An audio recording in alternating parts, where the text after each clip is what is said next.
So I'm going to tell you how we decorate a tree here at Magnolias.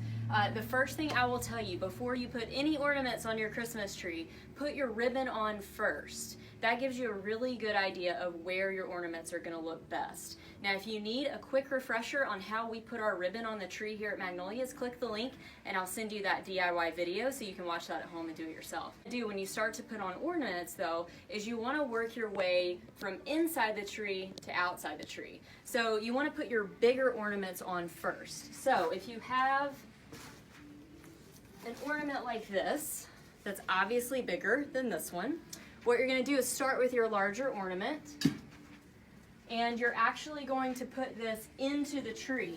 So what that means is you start in the tree towards the pole, okay? So you start with your larger ornaments and work your way out. The biggest mistake I see people make when they put ornaments on their tree is that they try to fit all the ornaments on the outside branches. And that leaves you with a lot of dead spots, and it leaves your tree looking a little bit unbalanced in the end. So start with your larger ornaments and put them in the tree branch towards the pole of the tree, and then put your smaller ornaments on the outside branches of the tree. That'll give you actually a lot more room, and you can fit a lot more ornaments on your tree. In this tree, I've already got a lot of ornaments going on. We've got elves, we've got ribbon, but there are still some dead spots. Like you might notice that there's kind of a dead spot here. What you can do with that